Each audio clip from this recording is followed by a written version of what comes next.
Hello again.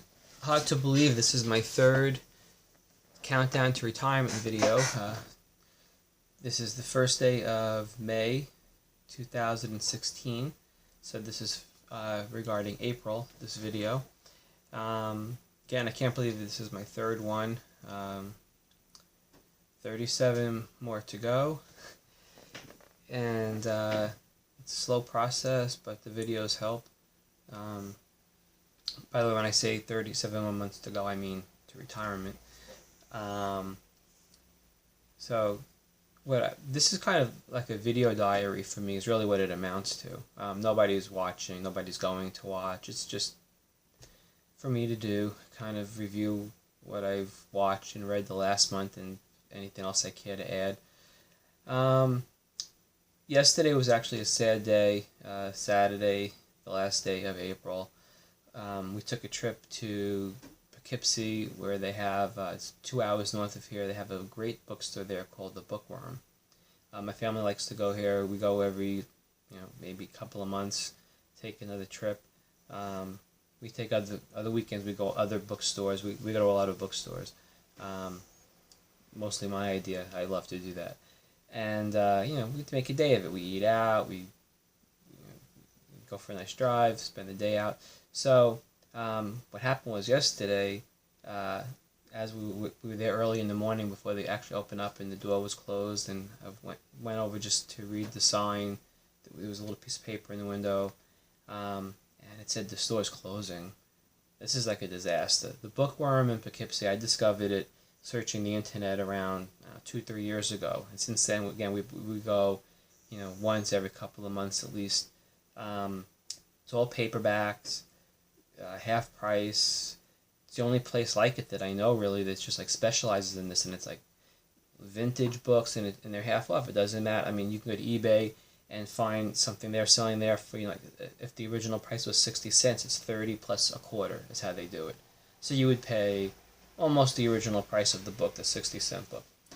Whereas that same book online, on like eBay, could be like $10 or more. It's ridiculous, plus shipping.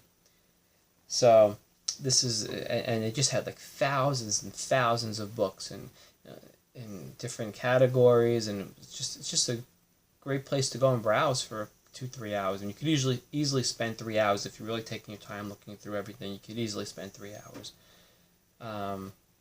So this is just a really great store, and it was a reason to go up there. We eat out at the Coyote Grill, which I recommend. They have gluten-free choices for my son, and all the food's always very good. We make a day of it. We go to another bookstore up there in Middletown, which is about an hour away or less. So this is a disaster, because there's no other store like this with these prices and with the amount of books and the type of books. Westerns and mystery and science fiction and just general fiction and new stuff, old stuff, vintage, it's collectibles. Going out of business. Terrible. And as far as I know, nobody has, there's been no attempt to sell it that I'm aware of. And it's just, I just don't know how to explain it. I mean, I understand we'll get over it. It's not a person. But it's sad, because it's just, it's hard to find places like this that just don't exist, especially around here.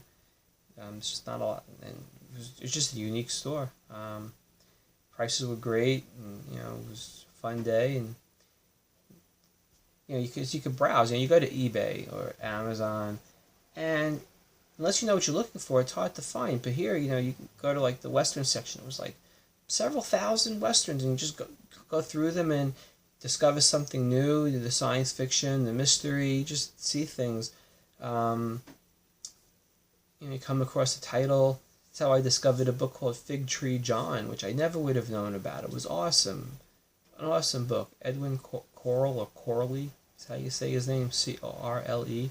Great book. Fig Tree John. I never would have known. I saw the title.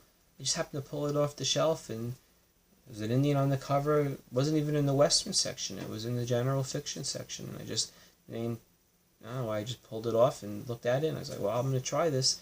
and it was awesome. Great book, and since then I've bought it in like multiple copies, hardcover, softcover, and I discovered it there. I bought it, easily a couple hundred books or more there in the last few years. So what I'm going to do first, before I talk about what movies and books I read during April, this is kind of be in honor of or a memory of, even though it has a close, yet it closes in the middle of June. Try to get back there one more time. I'm going to show what I purchased yesterday at the Bookworm in Poughkeepsie. So let's see here. Some of these books I had, some of them I was just taking a chance on because they're going out of business. Once it's gone, it's gone. So I figured I'm just going to get whatever and just not worry about it. So this book I have, but it's a good book. So it's like a reading copy. Ernest Haycock's Bugles in the Afternoon. This is one of the better Custer Little Bighorn novels. I think that's a good one. I like it better than what I've read by Will Henry.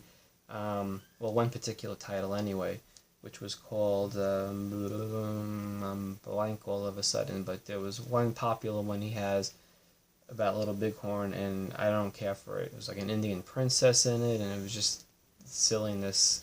He has some good stuff, but that particular title, I'm blank on it.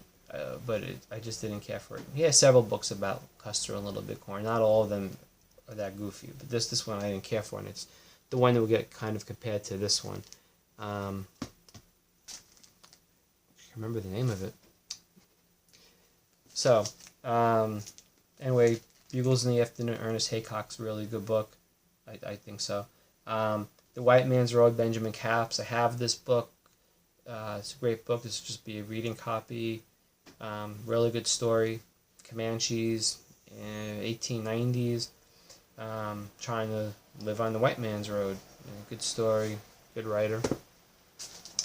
Comancheros by Paul Wellman. By the way, I put all the books in book bags, although I didn't put this one in a book bag yet. So, The Comancheros, Paul Wellman. I haven't read this yet. I have, I think, another paperback of this, and this is a nice cover, and it was 75 cents originally, so I got it for half off and a quarter. Might as well get it. Nice old cover, nice art. So that'll be my reading copy. And Will Henry, The Brass Command, that Cheyenne Indians versus Cavalry. So let's see, what else do I have here? I got a lot. I just went kind of crazy there yesterday and bought a lot of books.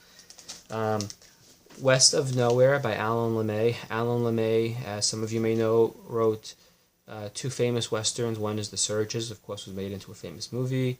Another one is called Unforgiven, which I think had Burt Lancaster in it, and I haven't seen that yet. And I have the book, and that's also was made into a movie. These are a collection of short stories, 13 short stories. So looking forward to this, if I ever get to it. Millions of books I have. There you go. It was in good shape. Winter of the Wolf, Jory Sherman. Not particularly a big fan of his. I once tried to read a book of his many years ago. It was probably in my 20s, and I just kind of got bored and put it away. And I don't remember what that book was anymore. So, something with a meadowlark, maybe, or there was a Cheyenne Indian on the cover. The cover attracted me, but the story wasn't doing anything for me. I knew where he got the idea from reading books about Cheyenne Indians. I kind of knew what he did, and it just wasn't very creative to me. But this book sounded interesting, and again, going out of business, so buy what you can. Maybe it'll be good. Maybe he'll surprise me, and he wrote a good book. Last Call for a Gunfighter, old book, Bliss Lomax. I don't know anything about it. It's not really something I normally read, but kind of like a nice old vintage book. I remember flipping through the pages, and there was something about Apaches in it, and I just thought, what the hell? This book was, I don't know, there's even a price on it, but I'm sure I pay less than $1 for it. Seven for Vengeance by James Keane. This sounded interesting. It's about a Texas posse, and it's more of a character study, how the people feel in the posse, and other characters in the book, about what's going on. A grim manhunt, the hunters and the hunted. Few will be able to leave this novel before the blazing climax. Wow. So, seemed like a good deal. 45 cents original price. I got half off plus a quarter. So, I paid just about 50 cents for it, I guess. Oh, wrong pile. I'll get to that soon. That's a surprise pile. Okay, The Man in Black, Al Conroy. I'm not going to comment on all of these completely, but it's an old vintage book. It was like in excellent shape. Again, I put it in the book bag, but I can't even tell that it was red, and it was 40 cents, so that was a steal. The Hanging Tree, short stories by Dorothy Johnson. Dorothy Johnson wrote A Man Called Horse. First Command, Wade Everett, Western. I think not sure what kind of Indians are in that book, what tribe, but it looked good. Here's another one, Wade Everett, Fort Stark. Sunboy, Robert Steelman. I have another book or two by Robert Steelman, so I figured I'd get this. $2.25 original price. Is a Will Henry, alias Butch Cassidy. Never read this before. It was in great, excellent shape, so that was a good one. If you've seen past video of mine, you know I've talked about Forrest Carter. Was a member of a white supremacist group. This was a really good book that I read when I was in my teens. Read it twice. Got rid of it. It was in excellent shape I had. This is in pretty good shape. Not perfect. I'd rate it like a 4 out of a 5. But got rid of my original. Very upset that he was a white supremacist. And but I had such fond memories of the book, and it's many years later, and I just think it's got a nice cover, and maybe one day I'll read it again and see if I can figure out anything about the man reading his book. I doubt that I will figure anything out, but it'd be interesting to read it again someday, if it holds up to my memory from more than 20 years ago, maybe close to 30 years ago. Boy, time flies. So I don't know. I have mixed feelings about it, but I bought it, and there you go. Warrior's Honor by Michael Kosser. This was, I think, part of a series of books, and it was in excellent shape. Flipping through the pages just looks like, like a exciting Western with lots of fighting and Indians and Crows and Cheyennes and so forth, and I like that kind of stuff. So, give it a shot. I have another copy of that also. Then I got 2 books by an author, D.R. Benson. Actually, what these are looks like books based on novelizations of movies or films. So one was William Goldman's Mr. Horn, by Tom Horn. And the other one is called Butch and Sundance, The Early Days. So pick those up. They're in excellent shape. Some of you will be aware of this book from the movie that came out recently with Leonardo DiCaprio, which I have not seen and do not want to see, which I'm not going to get into right now. But Lord Grizzly by Frederick Manford. This is part of a series of 5 books that he wrote. Another one is Conquering Horse. Can't think of all of them right now. But this is, of course, about Hugh Glass, mountain man, mauled by a grizzly, and works his way back to the fort, to an outpost out west. It's like the 1820s probably. And supposedly seeks vengeance on the men that left him, one of whom is supposed to be Jim Bridger. And so this is a novelization of it. Nobody knows the real true story. It's word of mouth, the story. But it looks like it always gets good reviews, that book, so I figured seeing it there, I'd get it.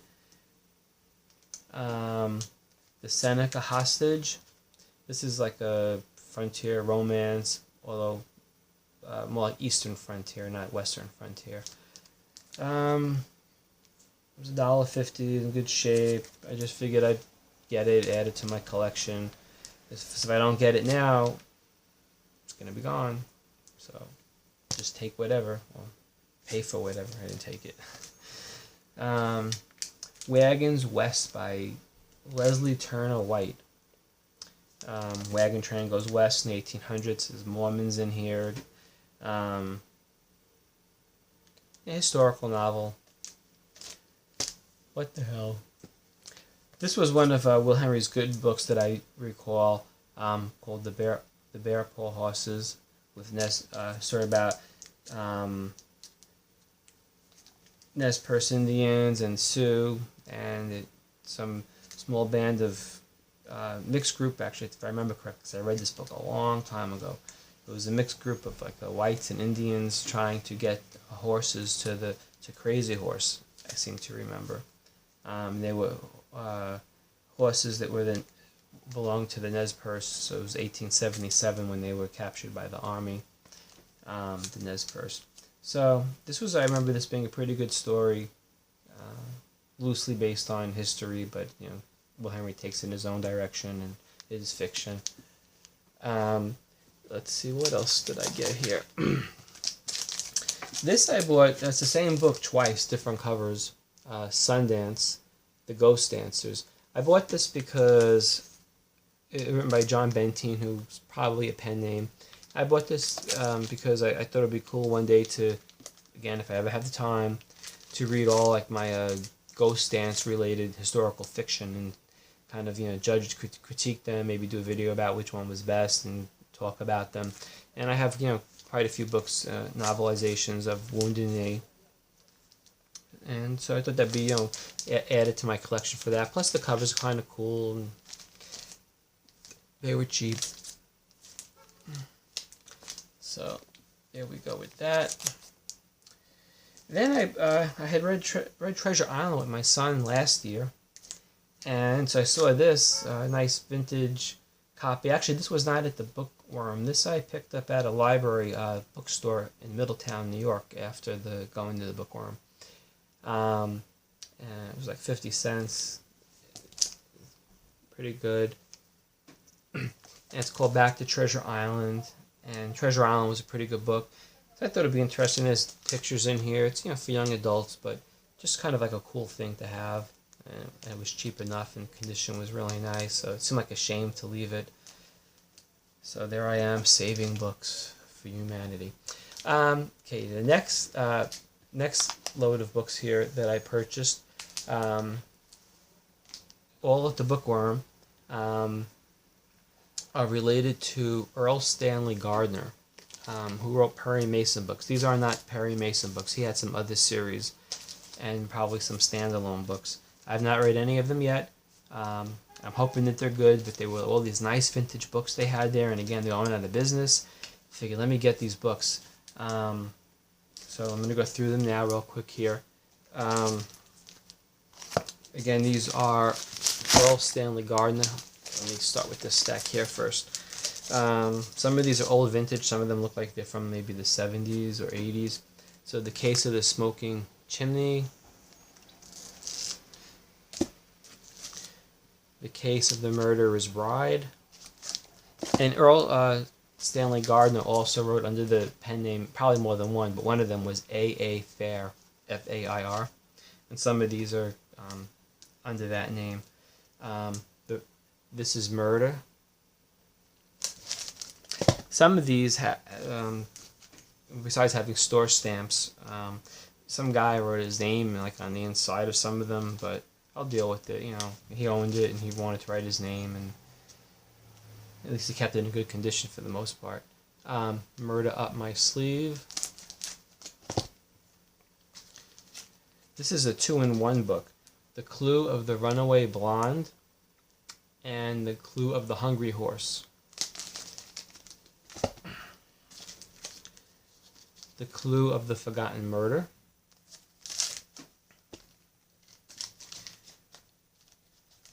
The DA Calls It Murder.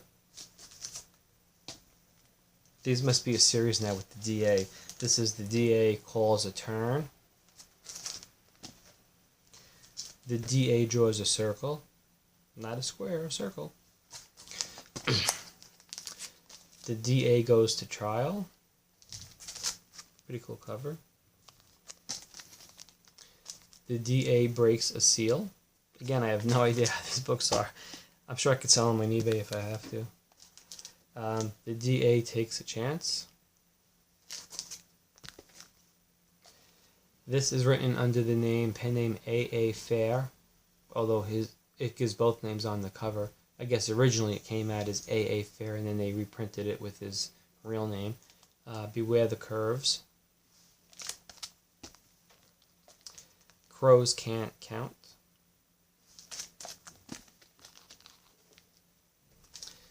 Fish or Cut Bait. Some of these titles are kind of funny. Cut Fin to Win. I feel a sneeze coming on. The DA Breaks an Egg.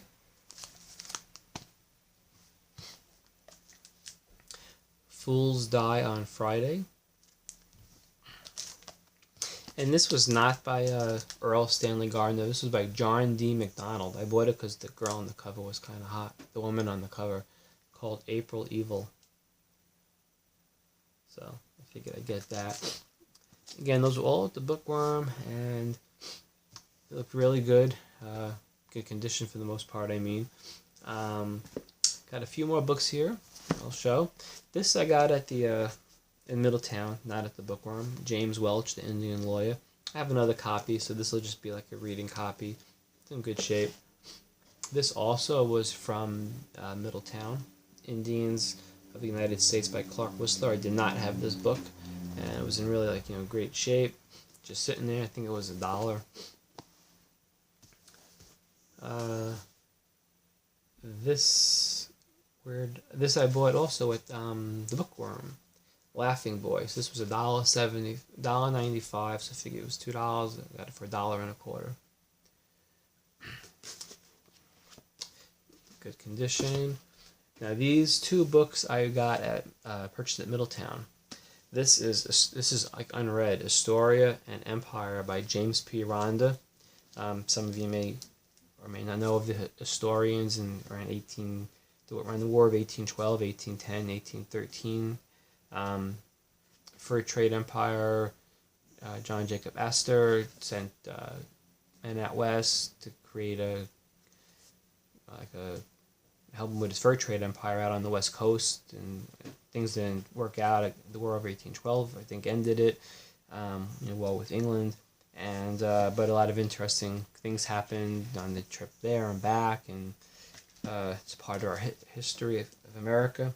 And it was already in this library cover. I didn't have to do it. It was unread. It's marked discard on the inside, but I don't really care. The book is untouched. I don't think anybody ever picked it up. And this here is called Fletch 1 by Gregory MacDonald. It was $1. Same as this book was $1. University of Nebraska Press. It's an excellent purchase. Finding that, I was really happy. And Fletch 1, most people know Fletch. Chevy Chase played him in a movie. And I have some soft covers with paperbacks, and this was hardcover. I can't even tell that it's been read. So that was a good purchase. Now, the next part of this will be what movies and books I read during April. So I don't have those in front of me. I'll just talk about them and name them. They're easy enough to look up. The Man Who Killed the Dare by Frank Waters. Frank Waters was very much into the American Southwest, writing about the Hopis and the Pueblos, and the book was pretty good. Weird. I say it was pretty good. It's not something I'd read again. I could see kind of where maybe new age people would read a book like that and try to take like mysticism from it. There's like Pueblo religion and mysticism in the book. It's a bit weird, but different. Uh, so I would just call it a good book and leave it at that. But not something I'd read again. I watched Honda with John Wayne in color, which is a decent movie, decent western. I think it was like 3D when it was filmed, so there's like some scenes where it's like, maybe a knife fight, and the guy goes like this, and it's supposed to feel like it's coming at you, but I wasn't watching it in 3D. But it's standard western. I don't think it's awesome. I give it 3 out of 5 stars. Book I liked a lot by William Kinsella, W.P. Kinsella. He wrote like Shoeless Joe, which was made into Field of Dreams, I think. Was that Shoeless Joe? But anyway, he wrote, more important to me, I don't really care for the baseball. He wrote stories about it, Make-Believe Indian Reservation, and there was a TV series about it for a while called The Res. And Dance Me Outside was a movie based on some of his short stories. So I read a book called Defense Post Chronicles, and I gave that 5 stars. That was, I just enjoy his short stories. They're amusing. They're different from the TV show. If you're familiar with the show The Res or Dance Me Outside, the movie, the characters in those films and TV shows speak proper English, but in the book, in the short stories, it's more like they're not the most educated, so they don't say everything so proper, but you can't do that on TV, I guess, or in a movie, because people will complain you being racist against Indians, and so they cleaned it up for film, but the stories are very interesting, I think. They fast reads. He makes some good points. It's kind of irony and sarcasm, and I just think they're good. If you could find any of his stories, Kinsella's Indian stories, I think they're worth getting. Scarlet Street with Edwin G. Robinson, 5-star film.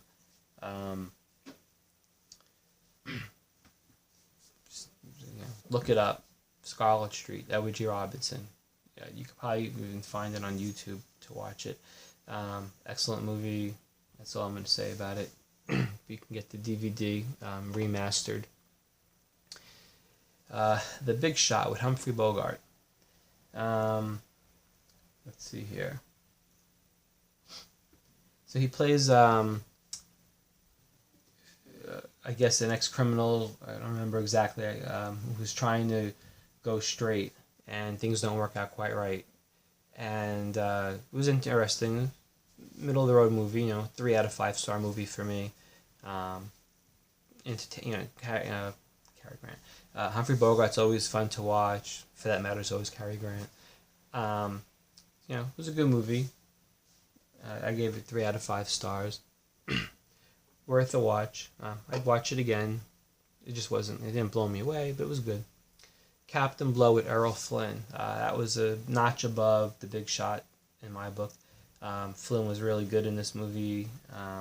Looked a bit girly through a lot of it. I think they did that on purpose with the hair, and like long hair, and just the way they kept showing him in the movie, just a bit feminine, but it was a good movie, and I'd watch that again. Good pirate movie. And Flynn's always entertaining. He has a certain charisma about him. I guess that's what these stars have. There's just something about them that's different from the average person when you look at them. There's just some way they carry themselves. There's something that exudes from them. I don't know how to explain it. You know what I'm talking about. There's just something about them that's whether they're like that in person, I don't know. But on film, there's something about them that just they just stand out. I read Trouble Is My Business, Raymond Chandler, which is short stories. There's more than one version of this book. One of them has apparently maybe 12 stories. I read this the one that I read online. The book I have had 4 stories in it, and I thought it was an excellent book. I gave it 5 stars. Trouble is my business. Um,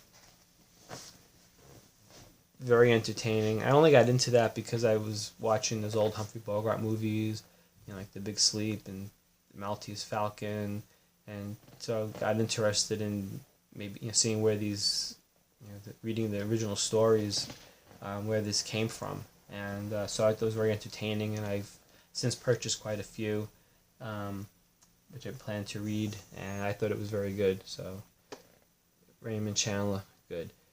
Here was another Errol Flynn movie, The Seahawk. I gave this one 4 out of 5 stars. This movie is basically intrigue between Spain and England. I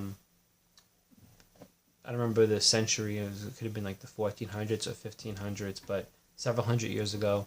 And this was a good movie. Definitely watch it again. It's cheap enough on the internet to buy.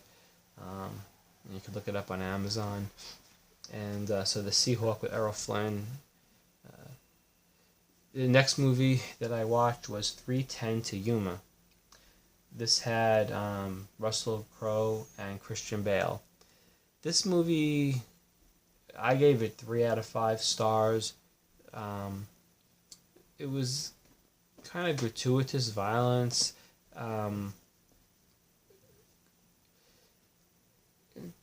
It was good. It just didn't blow me away. I haven't seen the original. Haven't read the short story. I thought that the gunfight at the end of the movie wasn't that realistic. But there are a lot of things to like about the movie. I have mixed feelings about it. I mean, it could be easily a 4-star movie out of 5. I gave it 3 because I just thought it was gratuitous. But there's something about it. I mean, like the bad guys are really bad. Almost to the point, like you just hate them. You just want them to die, which maybe makes it a better movie because it was believable in that respect. I mean, they were bastards, but then again, their violence was over the top, and it just wasn't striking me as real. Just like I said, it felt gratuitous, but I have mixed feelings about it. It could be a 4-star movie out of 5. I gave it 3, but and there's some extras on the disc. It was a good purchase. I'd watch it again. His Girl Friday with Cary Grant and Rosalind Russell. Great movie. My only complaint, basically they're reporters. Cary Grant has a newspaper, and it's a fast-talking movie. That's what it's known for. It's this fast, witty dialogue. The only part of the movie, if you're going to be technical about it, that I didn't like was there was a part of the story is about a man that's going to be hung. Kind of a dim-witted guy who killed a policeman. And first of all, I looked it up. The last hanging in New York, where the movie takes place, was like in 1889, if I remember correctly, but it was in the late 1800s. So this movie takes place around 1940. So hanging, I don't know why they chose hanging. It must have been some, dramatic reason for because they did show the gallows. So maybe it was like visual. You can't, the firing squad wouldn't have worked as well. So they went with the hanging. But also the idea of a guy getting hung.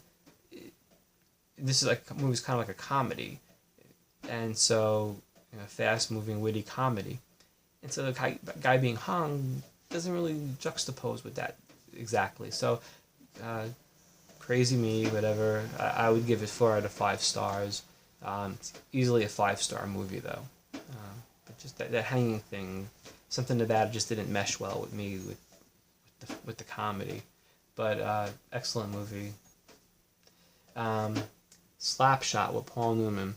Now this movie I saw many years ago. I haven't seen it since. It's been like maybe 20, 30 years since I've seen the movie. Holds up. It's good. It's funny. Some extras on there with the Hanson brothers on the DVD. Definitely out of character for Paul Newman to play a hockey player. Kind of reminds me like Gordie Howe, like an aging hockey player. And it's minor league hockey. I thought it was a very good movie. Gave it 5 stars. So Slapshot. It was the 25th anniversary edition DVD that I have. Another Edwin G.